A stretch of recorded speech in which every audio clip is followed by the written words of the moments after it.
The Turkey-ISIS oil trade. When did it begin? How was the oil extracted and traded? How is Turkey involved? And what has the U.S. done to interfere? By Abdulhadi Abdulbaki, Joshua Frank, and Davis Rawls. Extraction, smuggling, and transportation of ISIS oil.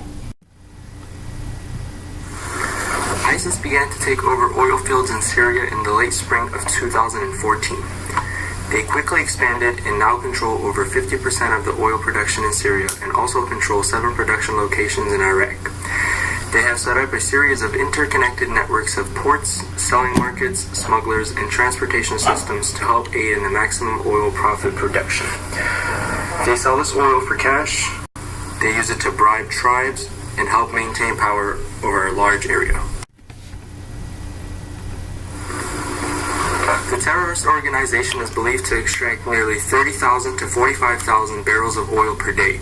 This creates a profit of over $500 million US per year. Most oil production in Syria occurs in the eastern province of Deir ez-Zor. Fields are in production between 7 to 9 hours a day from sunset to sunrise. The production is mostly supervised by the Iraqi workers and engineers who have been previously running the operations and were kept on their jobs after the territory was captured. They are given a daily rate of $300 and it rises to nearly $1,000 when they deal with technical problems. Once the oil is pumped to the surface, it is lightly refined on-site in unelaborate factories. The refineries produce petrol and mazout, a heavy form of diesel used in generators, which is a necessity as many areas have little to no electricity. Mazout is in greater demand as the quality of petrol can be inconsistent and more expensive. Oftentimes, the oil is transported straight away to Turkey on truck lorries. Some traders say that ISIS has its own tankers that supply crude to its refineries from oil fields regularly. The group also appears to retain many of their earlier contracts with unaffiliated gas stations and other refineries. At the refinery, smugglers who are responsible for transportation and sale of the oil retrieve it from the site. They come in convoys of up to 30 trucks. Here, the smugglers bargain with ISIS on site, where they receive discounts for the oil and payment schemes which make it easier to purchase large sums. These smugglers then drive the convoy of oil trucks to nearby cities, usually 50 to 100 miles away from the extraction site. When they reach their destination, they hold auctions for the oil. The person in charge of the oil shipment sells oil to the highest bidder. These auctions have created tension between certain mafia families who bid for the oil, and assassination of mafia leaders has become commonplace.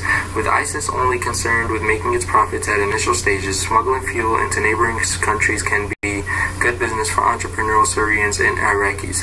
According to the colonel, it is reported that ISIS profits about $15 to $18 a barrel after middleman bribes and transportation is calculated in. So there are 2 main allegations of Turkey's official involvement with the Islamic State known as ISIS. One is that Turkey is simply turning a blind eye to any activity along its border.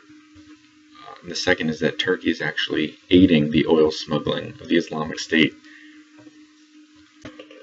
The first, Turkey's blind eye.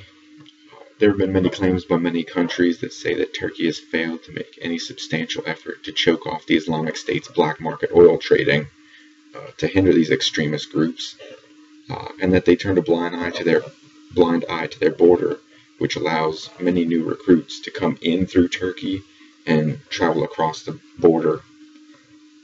And of course, this provides them with more manpower and more fighting forces in order to transport and protect themselves and their goals, and also their oil procurement and sale.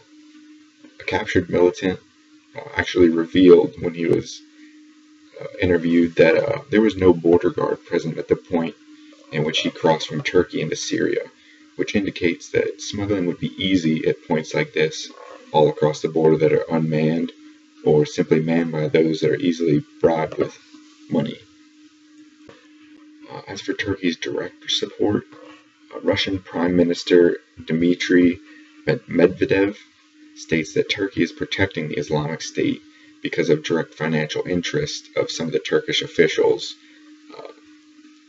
with the supply of the oil from ISIS. And the Islamic State is reportedly known to be selling their oil at $15 to $25 per barrel, which is very cheap, allowing Turkish parties to buy it cheap and resell it at an increased cost, which is very good for them. And on top of paying cheap money for the oil, Ankara, which is the capital of the Republic of Turkey, stands accused, and this is from sources that are supposedly close to the Islamic State, of actually supplying militants with weapons and ammunition in trade for their oil. One of the quotes from Halpern, one of the papers, says that ISIS has the oil and needs the cash, and Turkey has the cash and really needs the oil, and that the official Turkish attitude towards smuggling has been one of benign neglect. Smuggling is the economy in this region. So not only are they just not paying attention to their border, they're actively not trying to pay attention to their border. There have also been accusations against part of the presidential family, Bilal Erdogan, who's actually the son of the Turkish president. And he's allegedly reporting to be using several of his company's resources. He owns several maritime and shipping companies, and he is actually accused of shipping the oil into Turkey, as well as shipping it to multiple sites across Asia when it is sold for immense profits.